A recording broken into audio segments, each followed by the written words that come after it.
আসসালামু আলাইকুম সম্মানিত ভিউয়ার্স। আজকে আমি একজনের কবুতর খামার পরিদর্শন করতেছি।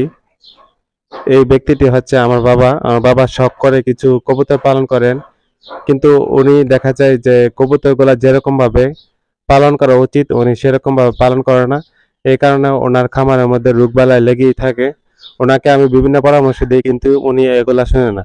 উনি কবুতরের বাজারে যায় এবং ওইখানে মানুষের পরামর্শ গ্রহণ করে রেনামাইসিন খাওয়ায় কবুতরকে ট্রিটমেন্টের জন্য। এগুলা খাওয়ালে কি আর কবুতরকে সারা বছর সুস্থ রাখা যায়? আজকের ভিডিওটি দেখলে আপনারা জানতে পারবেন কিভাবে কবুতরকে সারা বছর সুস্থ রাখবেন, এবং কবুতরের মাসিক কোর্স নিয়েও আমি আজকে আলোচনা করব। চলুন ওনার কবুতরগুলো আমি আপনাদেরকে দেখাই। ওনার প্রায় বেশিরভাগ কবুতরই আজকে অসুস্থ, আপনাদেরকে আমি দেখাচ্ছি ভিডিওর মাধ্যমে।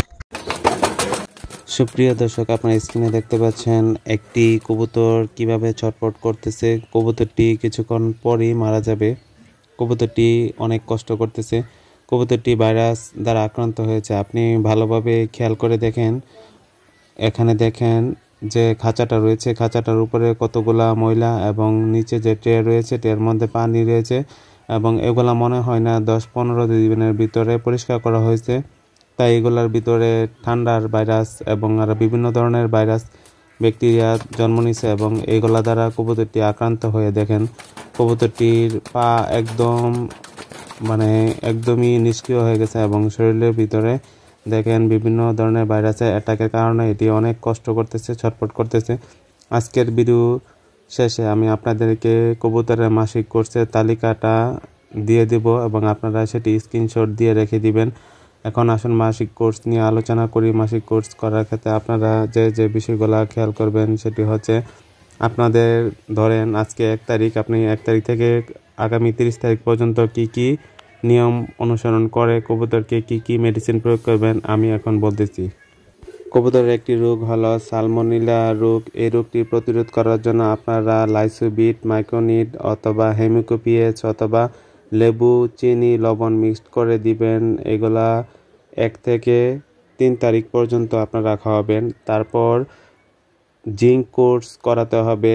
1 মিলি ওষুধ 1 লিটার পানিতে দিবেন। এক্ষেত্রে আপনারা জিসবেট অথবা অজিঙ্ক আপনারা দিতে পারেন। 5 থেকে 7 তারিখ এই মেডিসিনটা প্রয়োগ করবেন। মাল্টিভিটামিন কোর্স করা লাগবে। এই ক্ষেত্রে আপনারা রেনা WS, মাল্টিবেট WS অথবা আপনারা অন্য যে কোনো মাল্টিভিটামিন দিতে পারেন, এবং ওই মেডিসিনের গায়ে নিয়মকানুনগুলো লেখা থাকবে কীভাবে আপনারা প্রয়োগ করবেন। এই মেডিসিনটি প্রয়োগ করবেন 9 তারিখ থেকে 11 তারিখ।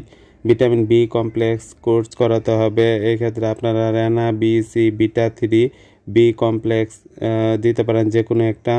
এই মেডিসিনটা আপনারা প্রয়োগ করবেন 13 থেকে 15 তারিখ। ক্যালসিয়াম কোর্স করাতে হবে, কারণ কবুতর যখন ডিম পারে কবুতরের শরীরে ক্যালসিয়ামের ঘাটতি দেখা দেয়। এক্ষেত্রে আপনারা কবুতরকে ডিমের যে ছোলাটা থাকে সেটা খাওয়াতে পারেন। এটি নিয়ে আমার একটি ভিডিও রয়েছে আমার চ্যানেলে, সেটি আপনারা দেখে নেবেন। এই ক্যালসিয়াম কোর্সটা করাবেন আপনারা 17 থেকে 19 তারিখ, এবং ক্যালপ্লেক্স বা ক্যালফাস্ট দিয়ে ক্যালসিয়াম কোর্সটি করাবেন। লিভার টনিক দিবেন। লিভার টনিক হিসাবে আপনারা হ্যাপাটোবেট, লিভারটুন ইত্যাদি জাতীয় মেডিসিন দিতে পারেন। এগুলা ব্যবহার করবেন আপনারা 24 থেকে 26 তারিখ। কৃমি কোর্স অবশ্যই করাতে হবে, কারণ কবুতরের দেখা যায় যে কৃমি হয়ে যায়। কৃমি হওয়ার কারণে কবুতর শুকিয়ে যায়, কবুতরের বুকের হাড় বেরিয়ে আসে। এ কারণে কবুতরকে যখন কোনো ভাইরাস বা ব্যাকটেরিয়া আক্রান্ত করে তখন দেখা যায় যে কবুতর অতি দ্রুত মারা যায়। এই ক্ষেত্রে আপনারা এবিনেক্স বা প্যারাবেট এই জাতীয় কোনো মেডিসিন দিয়ে কৃমি কোর্স করে নেবেন, অথবা অ্যাটাক্স দিয়ে করাতে পারেন। এটি করবেন আপনারা অবশ্যই 27 তারিখ, 3 মাসে একবার। অবশেষে আপনারা যে লাস্টে যে ভিটামিনটি প্রয়োগ করবেন সেটি হচ্ছে ভিটামিন ই। ভিটামিন ই খাওয়ালে দেখবেন ডিমের ভিতরে বাচ্চা মারা যাবে না, এবং ডিমের সাইজ বড় হবে, কবুতর সুস্থ থাকবে, এবং কবুতর মিটিংয়ে আগ্রহী না থাকলে কবুতর মিটিং করবে। আপনারা স্ক্রিনে এই মুহূর্তে দেখে নিন যে 4টার কথা আমি বলেছি, 4টা দেখেন। আপনারা এটা স্ক্রিনশট দিয়ে রেখে দিন। কোনো বিষয় জানা থাকলে অবশ্যই কমেন্ট করুন। ধন্যবাদ।